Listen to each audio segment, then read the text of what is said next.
Bismillahirrahmanirrahim. Assalamualaikum warahmatullahi wabarakatuh. Innal hamdalillah nahmaduhu wa nasta'inuhu wa nastaghfiruh wa na'udzu billahi min shururi anfusina wa min sayyiati a'malina. May yahdihillahu fala mudilla lahu wa may yudlilhu fala hadiya lahu. Wa asyhadu an la ilaha illallah wahdahu la syarika lahu wa asyhadu anna sayyidana wa maulana Muhammad sallallahu alaihi wasallam wa ala alihi wa sahbihi ajma'in. Amma ba'd.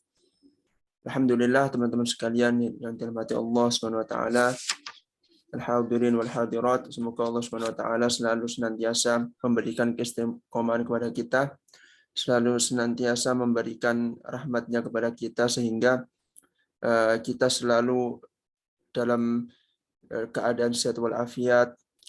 Kemudian dengan kesehatan tersebut kita dapat melaksanakan ibadah sebagaimana mestinya. Salawat dan salam kita curahkan kepada Nabi besar kita, Sayyidina Muhammad sallallahu alaihi wasallam, yang mana beliau telah memperjuangkan agama Islam ini sehingga kita dapat merasakan manisnya iman, manisnya Islam hingga saat ini. Teman-teman sekalian yang dirahmati Allah Subhanahu wa taala, pada pertemuan yang lalu kita telah membahas tentang apa saja yang membuat, yang sebab diwajibkannya puasa, kemudian juga kita telah membahas tentang syarat sah puasa, syarat wajib puasa, kemudian yang terakhir adalah rukun-rukun daripada puasa. Kita akan masuk kepada pembahasan yang baru dan semoga pada pertemuan kali ini kita dapat menghatamkan bab puasa insyaallah taala. Dan bab puasa ini kitab dinukil dari kitab Safinatun Najah yang dikarang oleh Syekh Nawawi Al-Jawi, Syekh Nawawi Al-Bantani. Jadi sedikit pengetahuan, yaitu Syekh Nawawi Al-Jawi ini adalah salah satu ulama yang berasal dari Banten. Ya, namanya juga julukannya Jawi. Jawi itu adalah tanah Jawa, berasal dari Banten.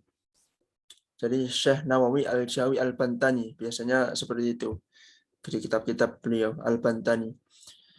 Jadi beliau adalah ulama besar asli Nusantara, dan beliau sempat mengajar di Masjidil Haram atau Mekah, dan beliau dijuluki sebagai ulamanya Kiai Nusantara. Jadi banyak dari Kiai Nusantara itu berguru kepada beliau.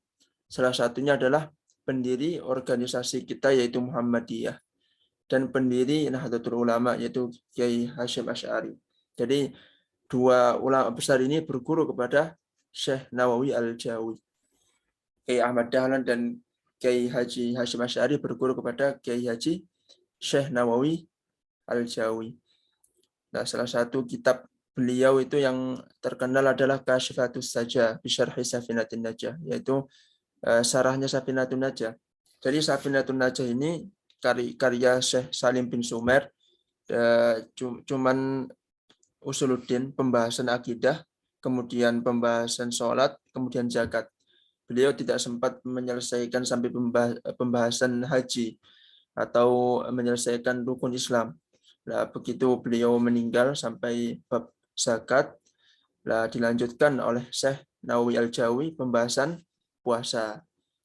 Tetapi yang untuk pembahasan haji ini, wallahu alam sudah ada yang melanjutkan atau belum, saya belum mengetahui. Tetapi untuk saat ini yang kami ketahui hanya sampai pembahasan tentang puasa.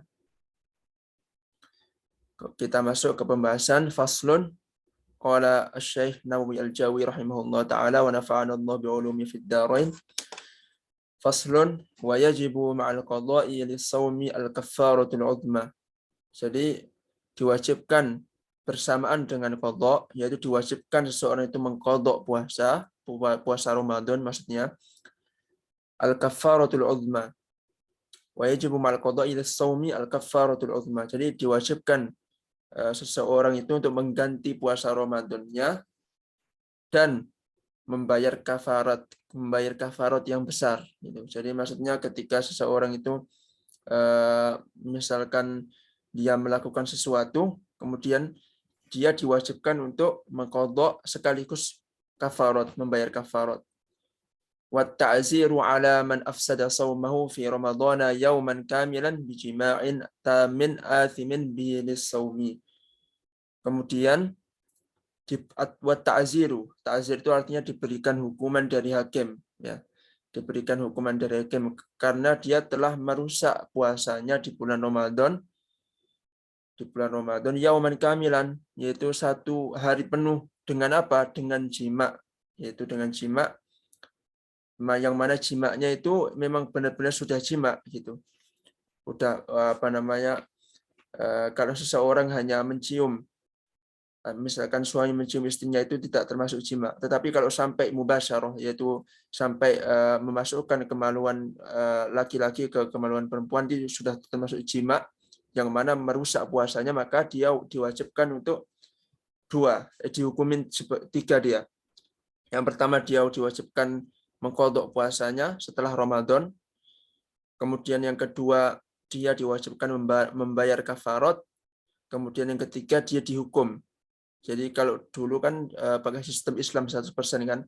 Nah, hakim itu menghukum dia. Tapi kalau sekarang mungkin hanya berlaku 2 ini saja. Al-qadha, wajib mengqadha, dan membayar kafarat. Nah, untuk membayar kafarat ini ada urutannya. Yang pertama adalah itqu raqabatin mu'minatin salimatin minal uyubil lati tukhillu minal amal. Jadi diwajibkan yang pertama kali adalah membebaskan budak perempuan. Kalau zaman sekarang kan nggak ada budak ya. Kemudian kalau nggak mampu, kalau nggak ada, misalkan zaman sekarang nggak ada budak, berarti fasyam syahraini mutatabi'aini inda adami raqbah, yaitu puasa 2 bulan berturut-turut ketika tidak ada budak. Nah, misalkan baru puasa seminggu, bolong 1 hari, kemudian puasa lagi. Nah, itu harus diulangin lagi dari awal. Jadi wajib itu 2 bulan berturut-turut, nggak boleh putus. Itu hukuman bagi orang yang jima pada siang hari Ramadan. Kemudian kalau misalkan nggak mampu lagi puasa 2 bulan berturut-turut, maka ya ta'amu sittina miskina, jadi memberikan makan kepada 60 orang miskin. Ya, jadi urutannya seperti itu. Dalam madzhab Syafi'i nggak boleh langsung loncat ke memberikan makan 60 orang miskin. Harus runtut, membebaskan budak dulu. Kalau nggak ada, berarti wajib dia untuk puasa 60 hari. Nah, kalau misalkan nggak mampu lagi, baru memberikan makan kepada 60 orang miskin. Seperti itu. Kalau orang kaya kan enak saja ya. Orang kaya memberikan makan 60 orang miskin. Nah, makanya ini harus urut dalam madzhab Syafi'i. Harus dicoba dulu puasa 2 bulan. Kalau nggak mampu, ya udah berarti solusi terakhir adalah memberikan makan 60 orang miskin. Itu bagi orang yang merusak siamnya pada siang hari Ramadan dengan jima yang sempurna gitu. Tetapi bagaimana hukumnya ketika suami istri berjima pada malam hari bulan Ramadan? Maka turunlah ayat uhilla lakum lailatas siyamir rafatu ila nisaikum. Dihalalkan bagi kalian pada malam hari bulan Ramadan, yaitu berjima dengan istri-istri kalian. Jadi dihalalkan ketika malam Ramadan itu berjima dengan istri-istri kalian, kata Allah Subhanahu wa taala. Jadi yang diharamkan di sini maksudnya adalah pada siang Ramadan. Jadi ketika ada seseorang berjima pada siang Ramadan, maka dia dihukumin wajib mengqadha, kemudian wajib membayar kafarat, kemudian at-ta'zir, yaitu hukuman daripada hakim. Kemudian kita masuk ke pembahasan selanjutnya. Wa yajibu ma'al qada'i al-imsaku lis-shaumi fi 6 mawadhi'.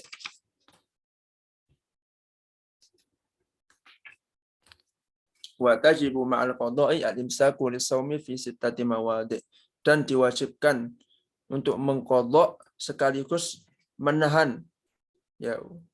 Jadi setelah Ramadan dia diwajibkan untuk mengqadha. Ketika sekarang misalkan dia diwajibkan untuk imsak, yaitu menahan diri dari terbitnya matahari sampai terbenamnya matahari. Yaitu kapan? Yaitu ada 6. Ada 6 tempat. Yang pertama adalah al-awwalu fi Ramadan. Ya, pada Ramadan ini, pada bulan Ramadan, la fi ghairihi ala muta'addin bi fitrihi. Tidak di luar Ramadan.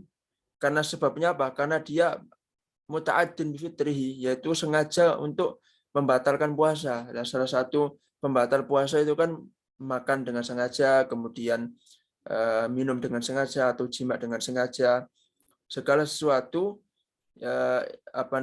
yang membatalkan puasa dengan sengaja, nah itu maka dia wajib dua, yaitu wajib diqadha setelah Ramadan dan wajib pula imsak, yaitu menahan diri, tidak makan dan tidak minum, tidak pun jima sampai maghrib.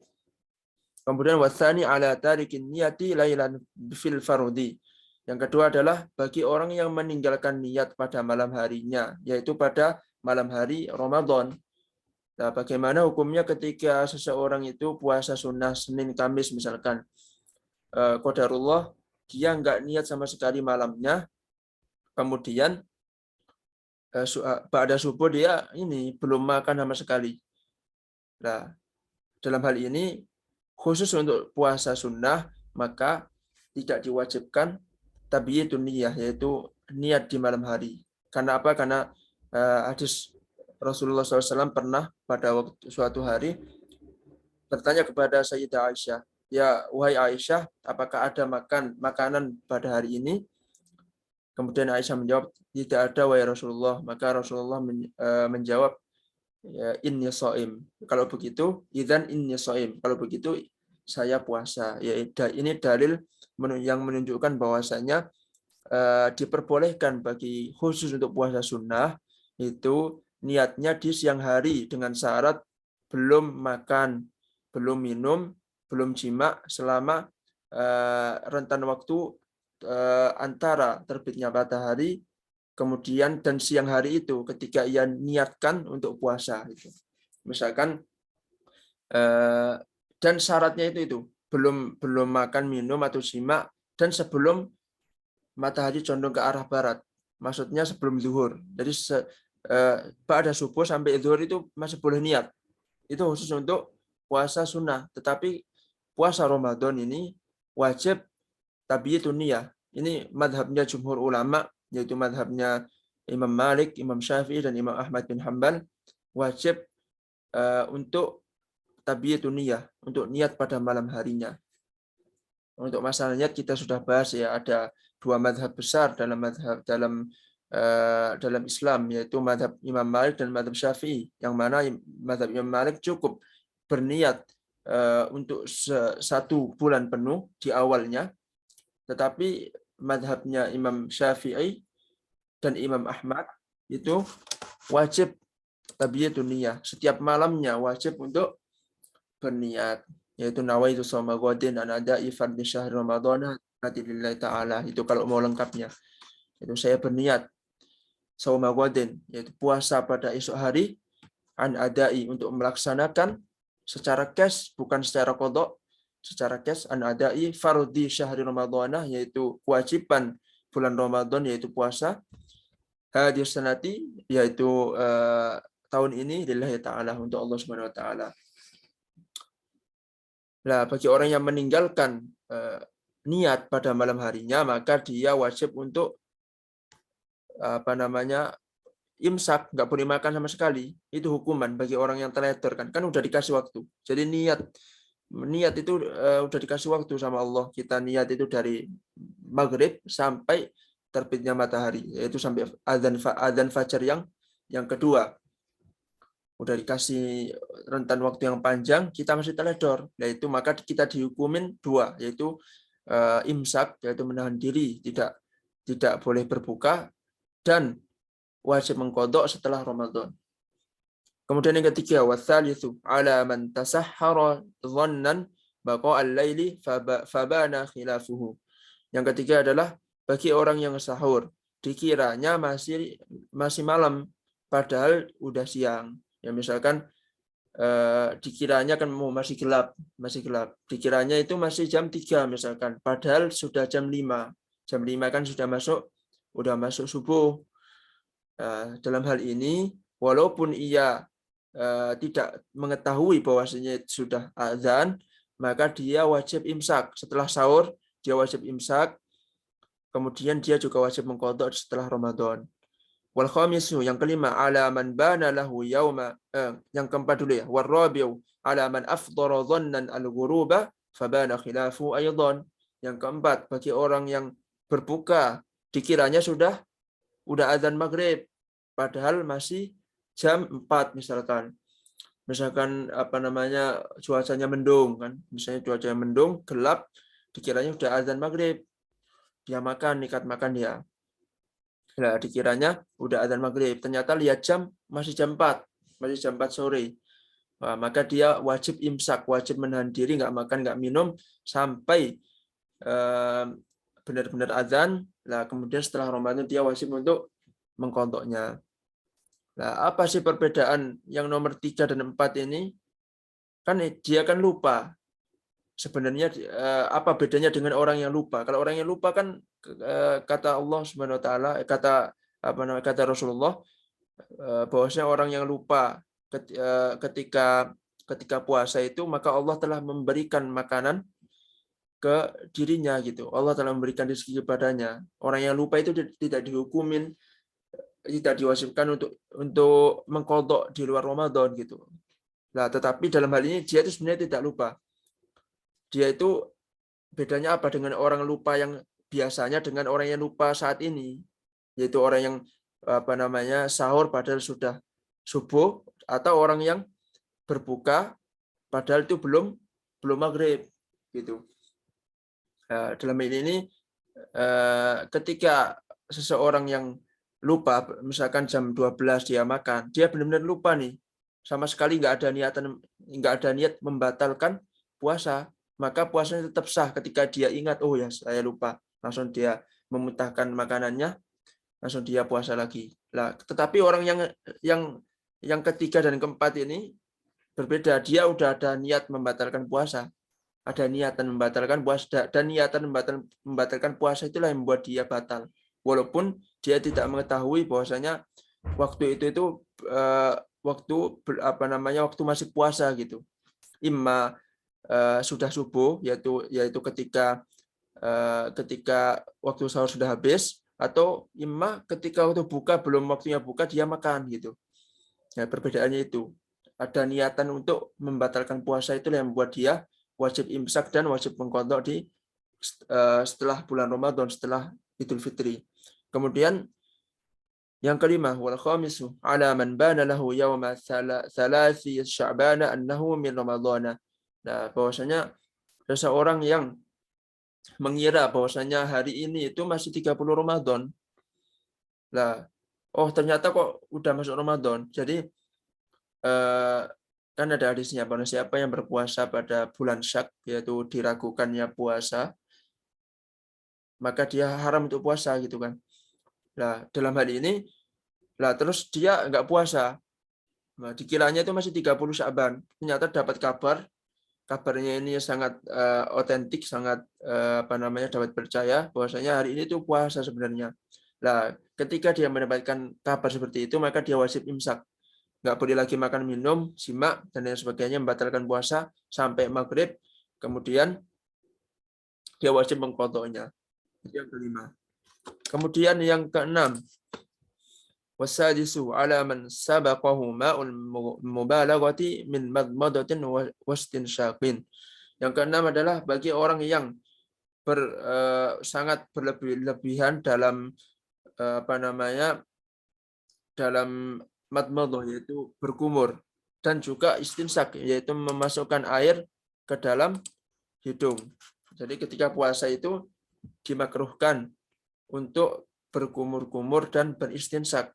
Padahal ketika di selain bulan Ramadan atau malam ketika tidak puasa itu malah disunahkan. Dalam madzhab Syafi'i itu kumur-kumur dan istinsak itu disunahkan. Tetapi ketika puasa itu malah dimakruhkan.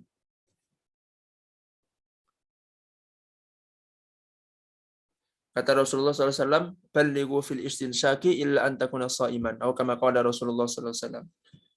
yaitu bersungguh-sungguhlah kalian dalam beristinsak, yaitu memasukkan air ke dalam hidung, kecuali kalian dalam keadaan puasa. Nah, hadis ini dipakai Imam Syafi'i bahwasanya ketika puasa itu dimakruhkan untuk istinsak. Makanya kalau puasa itu kalau mau mengambil sunnah cukup sunnah yang mencuci tangan. Cuci tangan termasuk sunnah. Membaca basmalah kemudian niat niat wudhunya ketika membasuh muka ya kalau Imam Syafi'i. Tetapi kalau mau mendapatkan pahala lebih, yaitu pahala sunnah wudhu, yaitu niat nawa itu sunnatan wudhu ketika membasuh tangan, kemudian ketika membasuh muka nawa itu fardhon wudhu. Saya niat kewajiban wudhu. Ya, cukup itu aja. Adapun istinsyak dan madmadah yaitu kumur-kumur dan istinsak itu lebih baik ditinggalkan ketika sedang puasa.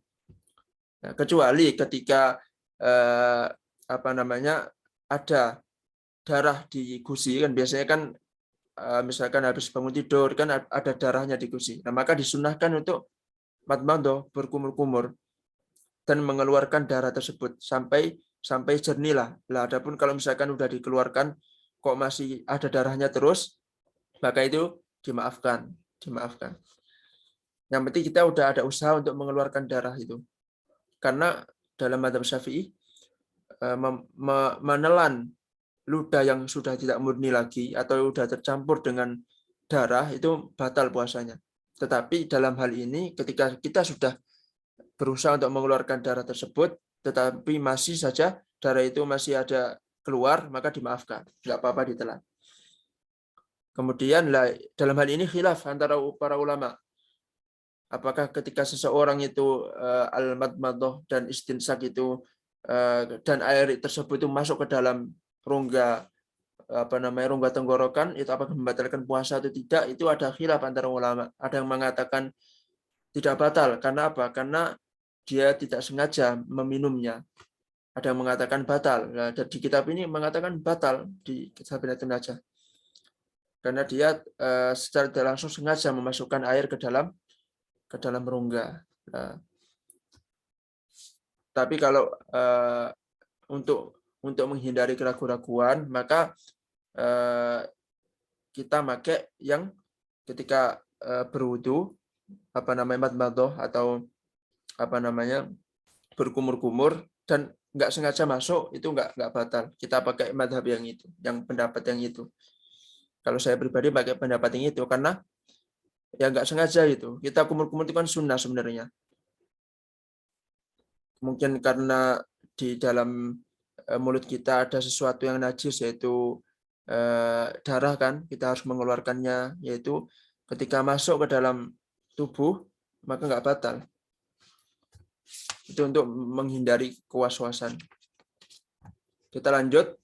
Ya batulu saumu biriddatin wa hayyudin wa nifasin wa wiladatin wa jununin walau lahdhatan wa bi'igma'in wa sukrin ta'adda in amma jami'an nahari. Yang fasal yang selanjutnya yaitu sesuatu yang membatalkan puasa, yaitu dengan murtad. Jadi seorang murtad ketika puasa, maka dalam situasi tersebut maka dia secara tidak langsung batal puasanya. Misalkan dalam 20 hari ini dia Islam kan.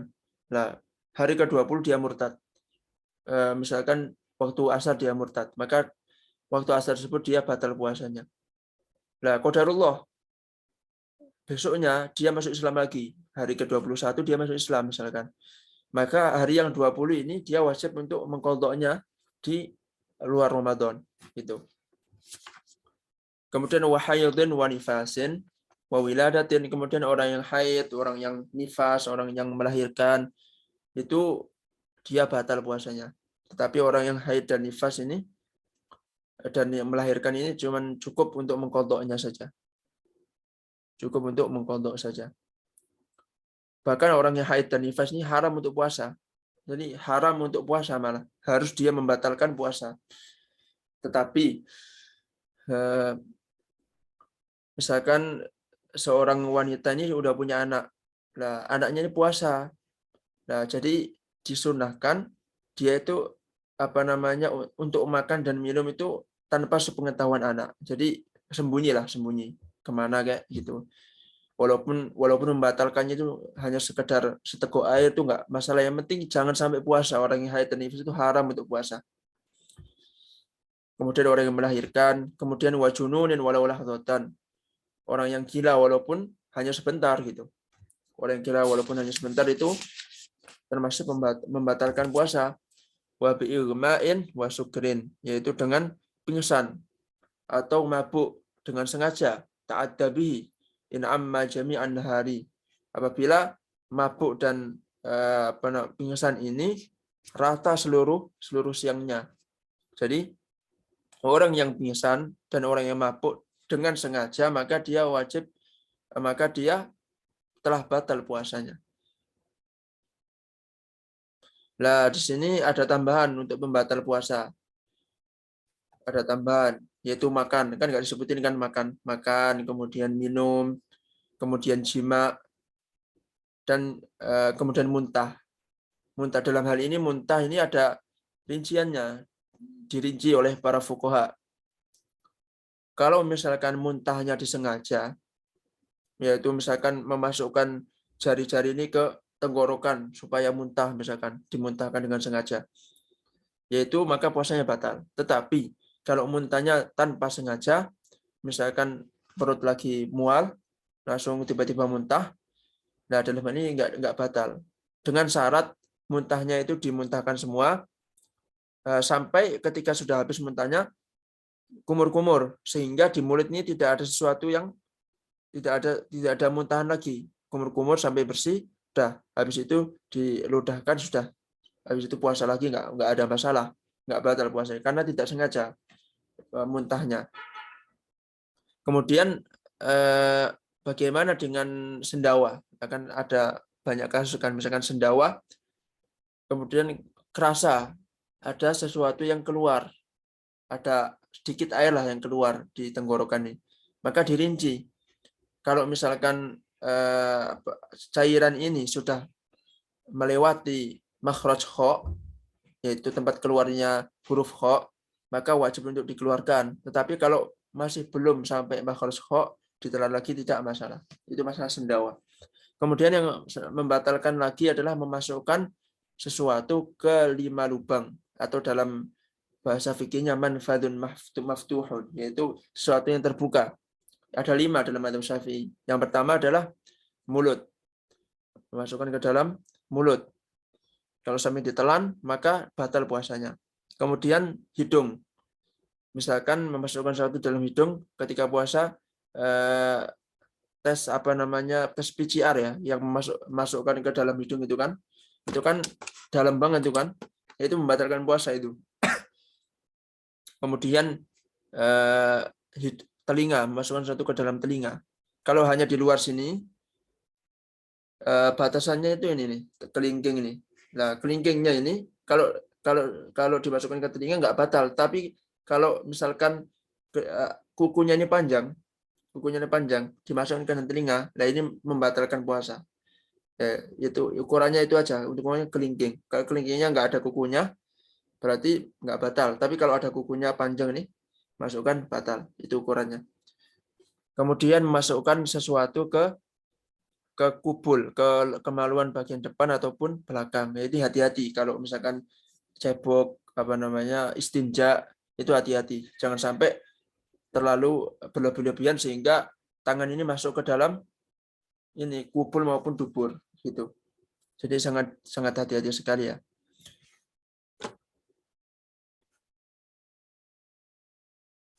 Nah, kita telah membahas kemarin, adapun selain itu, misalkan bekam atau suntikan itu nggak membatalkan puasa. Karena bukan memasukkan sesuatu yang bukan manfaatun maftuh. Kalau bekam kan tidak memasukkan sesuatu ke sesuatu yang terbuka, artinya kulitnya tertutup kan, dimasukkan ke jarum, itu nggak ada masalah bekam. Kemudian misalkan suntikan, masukkan cairan itu kan nyuntik ke dalam tubuh, masukkan cairan ke dalam tubuh dengan cara disuntik. Nah, tergantung suntikannya ini mau nyuntik di mana. Kalau nyuntiknya di sini misalkan itu nggak membatalkan. Tapi kalau nyuntiknya di telinga kan nggak mungkin ya. Kalau nyuntik di telinga atau di hidung. Nah, kalau suntikan biasanya di sini itu nggak membatalkan puasa. Bagaimana dengan periksa gigi? Periksa gigi nggak ada masalah, nggak apa-apa. Atau mencabut gigi pada siang Ramadan nggak ada masalah. Selama darah itu tidak tertelan kita gitu. Jangan sampai darah tertelan, itu aja. Selama darah itu nggak tertelan, maka tidak batal puasanya. Kemudian kita lanjut faslun.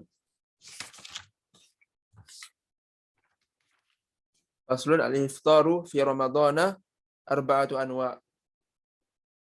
Jadi hukum berbuka di siang bulan Ramadan. Berbuka di siang bulan Ramadan ada empat. Ada empat hukumnya, ada empat macamnya. Wajibun kama fil haidhi wan nufasa'i. Diwajibkan untuk berbuka puasa pada bulan Ramadan, pada siang Ramadan, maksudnya wajib untuk tidak puasa. Kalau puasa malah haram gitu. Kalau mau puasa malah haram. Bagi siapa? Bagi orang yang haid dan nifas. Kemudian wajaizun kama fil musafiri wal maridi. Dan diperbolehkan berbuka pada siang Ramadan bagi orang musafir, orang yang berpergian jauh ataupun orang yang sakit. Wala kama fil majnun, dan tidak bisa dihukumi bagi orang yang gila. Orang gila itu ya boleh-boleh saja untuk berbuka gitu. Nggak bisa dihukumin, nggak bisa diwajibkan dia untuk puasa, nggak bisa juga apa namanya? Ya intinya orang gila itu nggak bisa dihukumin gitu. Wala nggak bisa dihukumin. Wa muharramun kaman akhara qada'a ramadhana hatta dhaqal waqtu anhu, dan diharamkan untuk berbuka puasa bagi siapa? Bagi orang yang punya hutang Ramadan. Jadi dia wajib qadha di bulan Ramadan tapi dia tunda terus sampai akhir Ramadan, sampai akhir misalkan bulan Sya'ban. 4 hari lagi Ramadan selanjutnya tapi dia itu belum mengqadha padahal dia mampu mengqadha hatta dhaqal waktu anhu, sampai waktu itu sempit. Udah mendekati Ramadan, misalkan 4 hari lagi Ramadan dia masih punya hutang 1. Nah, dalam waktu itu dia haram untuk membatalkan puasa gitu. Langsung kita lanjut. Wa aqsamul iftari arba'atun. Wa aqsamul iftari arba'atun aydan. Nah, pembagian buka puasa itu ada 4 juga. Yang pertama, ma yalzimu fihi al-qada' wal fidyah. Yang diwajibkan untuk mengqadha dan membayar fidyah siapa? Wa huwa ithnani, ada 2. Al-awwalu al-iftaru li khaufin ala ghairihi, yaitu berbuka karena khawatir terhadap orang lain. Misalkan orang wanita atau ibu yang sedang hamil. Dia khawatir terhadap orang lain, maksudnya khawatir terhadap anaknya. Khawatir misalkan dia puasa, khawatir anaknya meninggal karena kelaparan. Itu maka dia diperbolehkan untuk berbuka puasa. Asalkan nanti di luar Ramadan dia wajib 2. Wajib mengqadha dan wajib membayar fidyah. Nah, adapun membayar fidyah ini dijelaskan di kitab Nailur Roja, Syarahnya Safinatun Najah yang dikarang oleh Syekh Ahmad Asy-Syatiri, bahwasanya fidyah ini adalah membayar 1 mud kepada orang miskin. Misalkan dia ada 5 hari nih, dia ada 5 hari bolong. Maka dia wajib membayar 5 hari. Wajib mengqadha dan membayar fidyah selama 5 hari di luar Ramadan. Nah, membayar fidyah ini yaitu memberikan 1 mud makanan, 1 mud 1 mud bahan pokok makanan. Kalau di Indonesia berarti 1 mud beras kepada orang fakir atau kepada orang miskin. Nah, ukuran 1 mud ini berapa? Ukurannya adalah cakupan 2 telapak tangan orang dewasa. 1, 2 itu. Atau 2 cakupan tangan orang umum pada umumnya lah, orang Indonesia lah. Itu. Atau kalau dalam ukuran liter berarti 3,4 liter. Dalam ukuran kilogram 0,6 kilogram. Gitu. 0,6 kilogram. Atau kalau dalam ukuran gram 675 gram. 675 gram.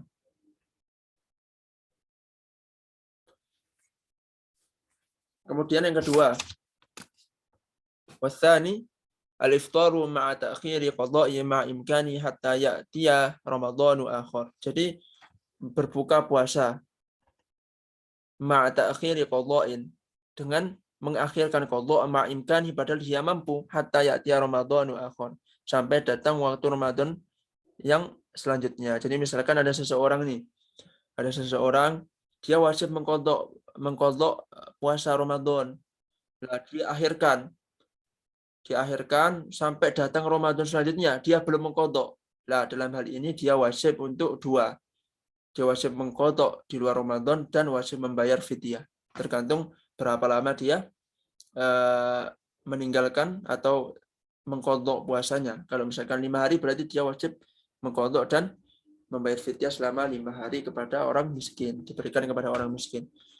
Tsaniha, yang kedua, yaitu pembagian daripada buka puasa. Ma yalzamu fihi al-qada'u dunal fidyah, yang diwajibkan qada' saja tanpa membayar fidyah. Siapa? Wa huwa yaktsur, ada banyak. Kal mughma alaihi, seperti orang yang pingsan, dia diwajibkan mengqada' saja tanpa membayar fidyah.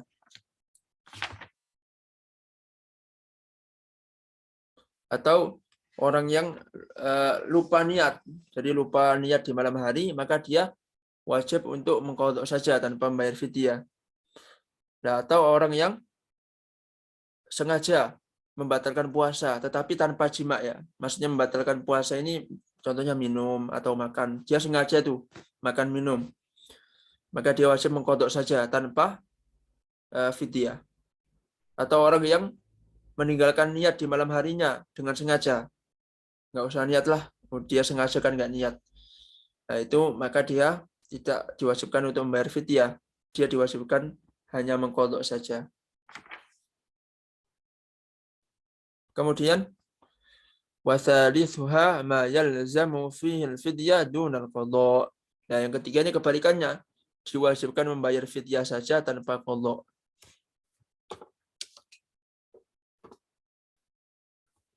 Jadi diwajibkan membayar fidyah tanpa qadha. Siapa? Yaitu orang yang sudah tua renta. Ini kita matikan dulu Zoom-nya karena tinggal 1 menit. Nanti kita masuk lagi di Zoom yang baru. Pembahasannya dikit lagi selesai. Insyaallah.